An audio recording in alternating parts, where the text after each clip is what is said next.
जय जय जगन्नाथ। नमस्कार।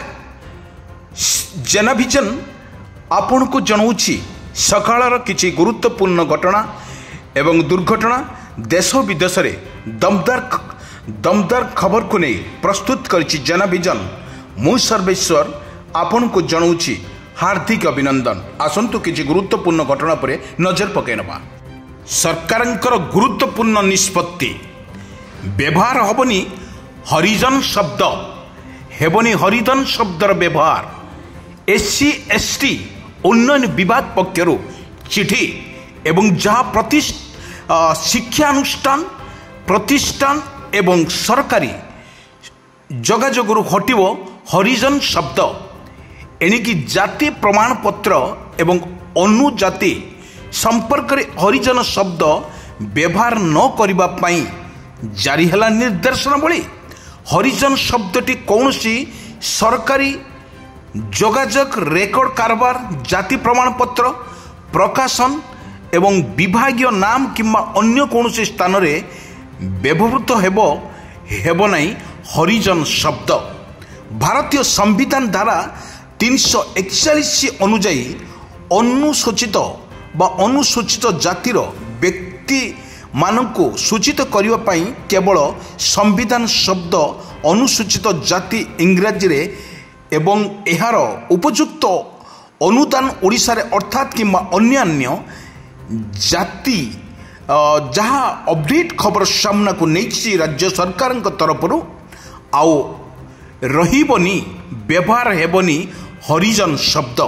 एभली एक चमत्कार निष्पत्ति को वर्तमान सबुआड़े चर्चार केन्द्रबिंदु साजिचंती ओडिशा सरकार। आउ थरे आपण मानकु कहि रखुछु व्यवहार हबनी हरिजन शब्द। ए हरिजन शब्द कौनसी शिक्षा अनुष्ठान हेउ किंबा सरकारी अनुष्ठान हेउ एई शब्दटी समस्त ऑफिसर स्टाइल रे सबुठी बंद रहिबो। व्यवहार हेबनी हरिजन शब्द। वर्तमान सरकार एई निष्पत्ति को सबुआड़े स्वागत करिथिबार मध्य देखिबाक मिलिछि। पुणी एक अभावनीय घटना रेलवाईर दायित्वहीनतार लुहा खुंटी पड़ी चलीगला छात्रंक जीवन।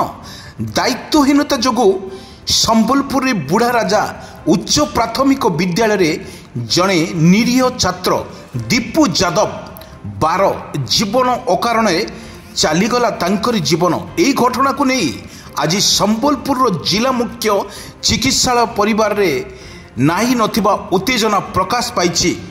वर्तमान संबलपुर फाटक क्षेत्राजपुर रे रेलवाईर एक उन्नतिमूलक काम चलुला बेले स्कूल रे आसुथुबा समय रे एही छात्री जनकर मृत्यु घटी एवं एही को नहीं सबुठी उत्तेजना मध्य जारी रही देखा मिलूँ।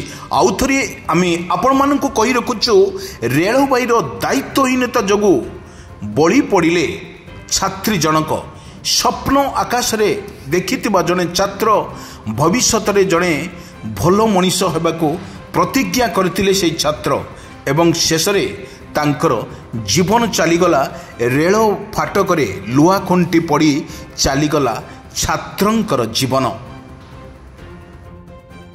पुणी लज्जा ए लज्जा को नहीं सारा देश रे चली चर्चा।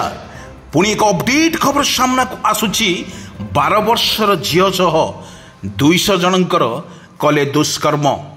वर्तमान जो अपडेट खबर आमे नहींछु 3 मास धरी हेउथुबा एई यौन निर्यातना 10 गिरफ। 12 वर्षर झील को 200 जन कले गणदुष्कर्म। पुणी एक लोमोटांकुरा सामना को आसी मुंबई एक लाला सोफारा निकट रे थिबा एक नाई गाँव सेक्स राकेटर पर्दाफाश घटी। यही राकेटर खुलासा 12 वर्षर झील को उद्धार कर जाइछि। पिलाटी बांग्लादेश बोली जना पड़ी।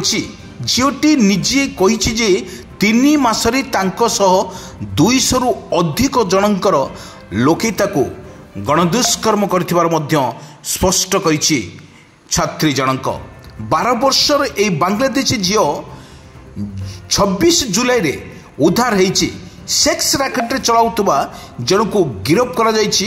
ପୁଲିସ ଏହି ମାମଲାର ବର୍ତ୍ତମାନ 10 ଜଣଙ୍କୁ ଗିରଫ କରିବା ଏବଂ ଯାହା ଅପଡେଟ୍ ଖବର ସାମ୍ନାକୁ ଆସୁଛି, ଝିଅ ପୁଣି ଏକ ଲଜ୍ଜାକର ଘଟଣା। କେନ୍ଦ୍ରାପଡ଼ାରେ 10ମ ଶ୍ରେଣୀ ଛାତ୍ରଙ୍କୁ ଗଣଦୁଷ୍କର୍ମ ଘଟଣା ଅଭିଯୋଗ ପରେ 5 ଜଣଙ୍କୁ ଉଠାଇ ନେଇଛି ପୋଲିସ। କେନ୍ଦ୍ରାପଡ଼ା ରାଜନଗରରେ ଚାଞ୍ଚଲ୍ୟକର ଘଟଣା। 10ମ ଶ୍ରେଣୀର ନାବାଳିକା ଛାତ୍ରଙ୍କୁ ଟେକି ନେଇ ଗଣଦୁଷ୍କର୍ମ ଅଭିଯୋଗ।